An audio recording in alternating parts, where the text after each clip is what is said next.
എന്ന് പറയുന്ന ഒന്നില്ലാത്ത അവസ്ഥയാണ്. തൊഴിലാളികൾക്ക് എന്തെല്ലാം ആനുകൂല്യം നഷ്ടപ്പെട്ടു. ESA ആനുകൂല്യത്തിന് ഇടയ്ക്ക് 6 മാസം 78 ഹാജർ മതി എന്ന് പറഞ്ഞിരുന്നുവെങ്കിലും ഇന്ന് 6 മാസം 78 ഹാജർ കൊണ്ട് നിങ്ങൾക്ക് സൂപ്പർ സ്പെഷ്യാലിറ്റി ചികിത്സ കിട്ടത്തില്ല. നേരത്തെ 2 ടേണുകളിലായി 156 ഹാജർ വേണമെന്ന നിയമം വന്നു. അതിനെതിരെ കേരള കശുവണ്ടി തൊഴിലാളി കോൺഗ്രസിന്റെ MP-മാർ നമ്മുടെ യൂണിയന്റെ പ്രസിഡന്റ് കൊടിക്കുന്നിൽ സുരേഷും NK പ്രേമചന്ദ്രനും അടക്കം പാർലമെന്റിൽ പോരാട്ടം നയിച്ചതിന്റെ ഭാഗമായി 6 മാസം 78 ഹാജർ എന്ന സ്ഥിതി കൊണ്ടുവന്നു. പക്ഷേ 6 മാസം കൊണ്ട് 78 ഹാജറിലെത്തിയാൽ ഇപ്പോൾ സൂപ്പർ സ്പെഷ്യാലിറ്റി ചികിത്സ വീണ്ടും കിട്ടാത്ത അവസ്ഥയായി. പനിക്ക് മരുന്ന് മേടിക്കാൻ മാത്രമേ സാധിക്കുകയുള്ളൂ. കുടുംബാംഗങ്ങൾക്ക് ESA പരിരക്ഷ സൂപ്പർ സ്പെഷ്യാലിറ്റി ചികിത്സ കിട്ടത്തില്ല. അവർക്ക് പനിക്ക് മരുന്ന് മേടിക്കാൻ കഴിയില്ല. അപ്പോൾ 6 മാസം കൊണ്ട് 78 ഹാജറിലേക്ക് എത്തിയാൽ പോലും നമുക്ക് ഗുണമില്ലാത്ത അവസ്ഥയിലേക്ക് വീണ്ടും കാര്യങ്ങൾ എത്തിയിരിക്കുന്നു. അപ്പോൾ 2 ടേണുകളിലായി 156 ഹാജർ വേണമെന്ന വ്യവസ്ഥ വീണ്ടും കൊണ്ടുവന്നിരിക്കുകയാണ്. അപ്പോൾ എങ്ങനെ 6 മാസം 78 ഹാജറിലെത്തിയാൽ പോലും തൊഴിലാളിക്ക് ഒരു കാരണവശാലും സൂപ്പർ സ്പെഷ്യാലിറ്റി ചികിത്സ കിട്ടില്ല. ഇവിടെ ESA സൂപ്പർ സ്പെഷ്യാലിറ്റി ചികിത്സ കിട്ടണമെങ്കിൽ തുടർച്ചയായി ജോലി നൽകണം.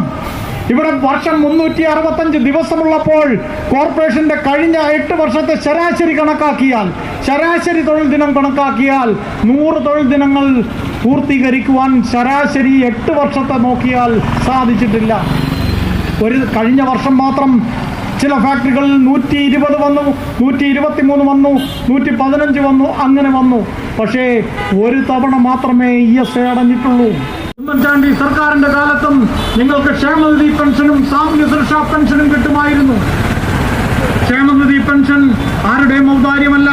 നിങ്ങൾക്ക് കിട്ടുന്ന കൂലിയുടെ ഒരു വിഹിതം അംശാദായമായി പിടിച്ചാണ് നിങ്ങൾക്ക് യഥാർത്ഥത്തിൽ ക്ഷേമനിധി പെൻഷൻ നൽകുന്നത്.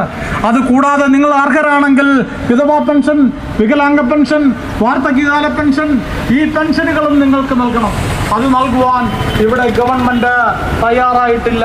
മാത്രമല്ല കശുവണ്ടി തൊഴിലാളികൾ അങ്ങനെ 2 പെൻഷൻ വാങ്ങണ്ട എന്ന് തീരുമാനിച്ചിരിക്കുന്നു. ഇവിടുത്തെ ഗവൺമെന്റ് തൊഴിലാളി വിരുദ്ധ ഗവൺമെന്റ് അല്ലേ? തൊഴിലാളി വിരുദ്ധ ഗവൺമെന്റാണ്. PF-മായി ബന്ധപ്പെട്ട് അതിനുവേണ്ടി സമരം ചെയ്തു. ഡൽഹിയിലേക്ക് കേരള കശുവണ്ടി തൊഴിലാളി കോൺഗ്രസിന്റെ നേതൃത്വത്തിൽ മാർച്ച് സംഘടിപ്പിച്ചു. ആ മാർച്ചിലേക്ക് ഇറങ്ങി വന്നുകൊണ്ട് നമ്മുടെ യൂണിയന്റെ പ്രസിഡന്റ് ശ്രീ കൊടിക്കുന്നിൽ സുരേഷ് അന്ന് കേന്ദ്ര സഹമന്ത്രിയാണ്, തൊഴിൽ വകുപ്പ് സഹമന്ത്രിയാണ്.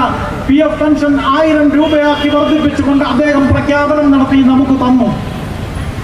ആ പെൻഷൻ 5000 രൂപയാക്കി വർദ്ധിപ്പിക്കണമെന്നാണ് നമ്മുടെ ആവശ്യം.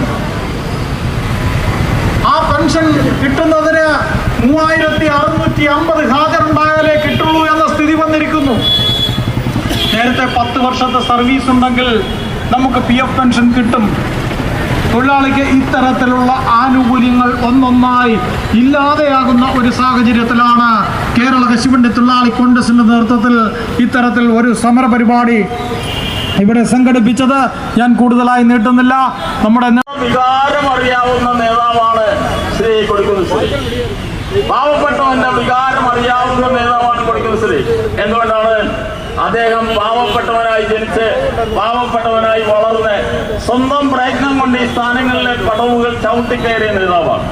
തന്റെ പിന്നിലുള്ള പാവപ്പെട്ട തൊഴിലാളി വിഭാഗത്തിന്റെ പട്ടിണിയെ പറ്റി അറിയാവുന്ന, അവരുടെ ജീവിത സാഹചര്യങ്ങളെ പറ്റി അറിയാവുന്ന നേതാവാണ് ശ്രീ കൊടിക്കുന്നിൽ സുരേഷ്. അദ്ദേഹം തന്നെയാണ് ഈ പ്രസ്ഥാനത്തിന്റെ പ്രസിഡന്റ്, കേരള കശുവണ്ടി തൊഴിലാളി കോൺഗ്രസിന്റെ പ്രസിഡന്റ്. തീർച്ചയായും ഇന്ത്യൻ പാർലമെന്റിലെ ഏറ്റവും തലമുതിർന്ന നേതാവ് എന്ന നിലയിൽ, MP എന്ന നിലയിൽ